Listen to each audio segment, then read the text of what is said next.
Hi folks, this is my main theater, Trinity Drive, and Michelle is at the door now. There's more cars behind me than I usually get to see during a 12 noon matinee. It's actually the first one that we're getting to see, so in regards to this, we'll see if we can actually get in or if the tickets are sold out. Hello Michelle! A lot of people in the lines? Yeah, but it is opening doors. Okay, well it opens at 11:30, so we'll see. In the theater, waiting for the movie to start in about 30 minutes with Mitch. We can only hope that it's going to be better than what we expected. And, well, if our hopes are dashed, we'll soon be trashing this film, but if they aren't, we'll be giving accolades. One movie I'd like to recommend to people that I just finished watching is Passchendaele. It's actually quite nice. Right, Mitch? Mm-hmm. Although I don't care for the soundtrack. Well, the soundtrack. It's like, they read it again and again and again. I'm like, ugh. It's like generic Canadiana. Well, we just came out of 2012. We'll give you some basic facts. The movie is 2 hours and 38 minutes running time.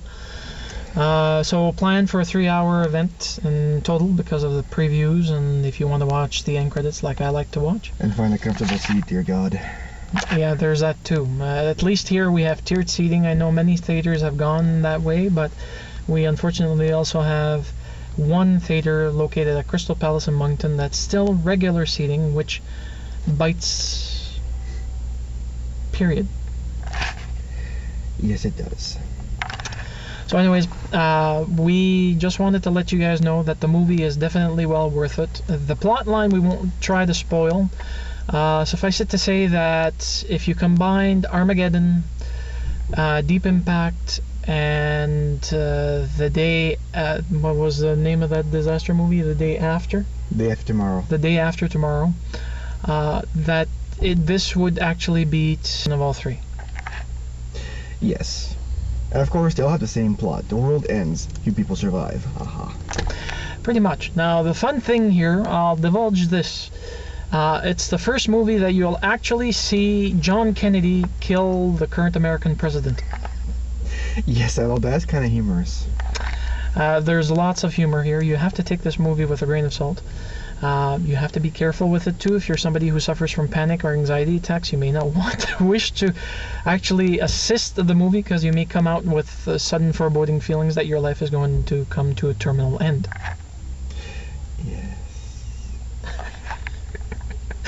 So anyways, the film itself was filmed entirely in Canada. Yes!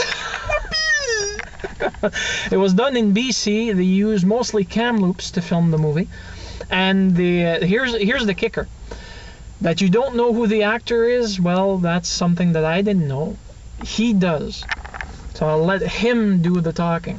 Okay, we're talking about the skipper? Yes, we're talking about the skipper, the captain of I don't know number his 3. name either. Well, we don't know the name of the actor, but we do know this. He's Canadian. Yes, he's Canadian. Isn't it kind of fun to see that the lives of the American ship is actually in the hands of a Canadian skipper? Yes, a leaf lover. Yeah.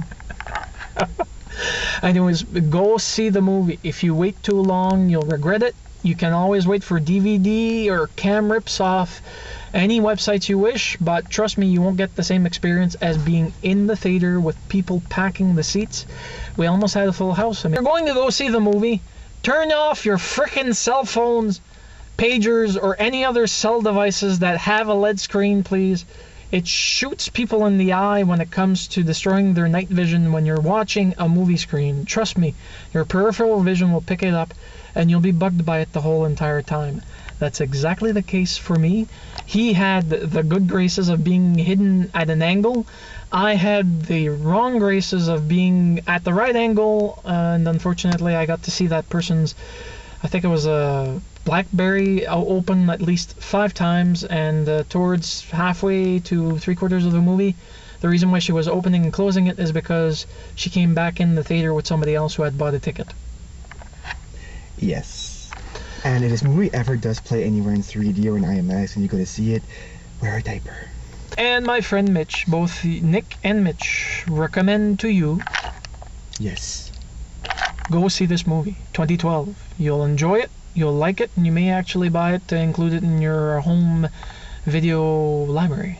And if you're and if you're easily frightened or you have any kind of loss of bladder control issues, please wear an adult diaper.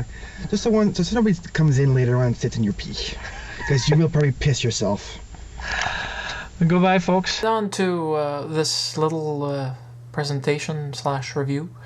I found the locations they filmed 2012 at. They filmed them pretty much entirely in BC, except for one location in the US. The location in the USA was Los Angeles, California. As for the BC locations, or British Columbia for those that don't know what BC means, Ashcroft, Burnaby, Cache Creek, Kamloops, and the capital of BC, Vancouver. So there you go.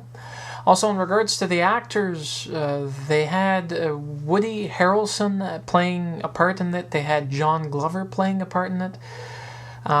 They had John Cusack playing his role. They also had a few other actors that you might recognize in the movie. There's a full list available on the web, but unfortunately they don't list everyone except in the credits. But there's also one of the actors from Defying Gravity, the one who plays, I think it's Bosch, the one that's who's married with one of the astronauts that's on the ship, or who's dating her very seriously, and is on the ground. He was one of those that had tartar in his aorta and couldn't go.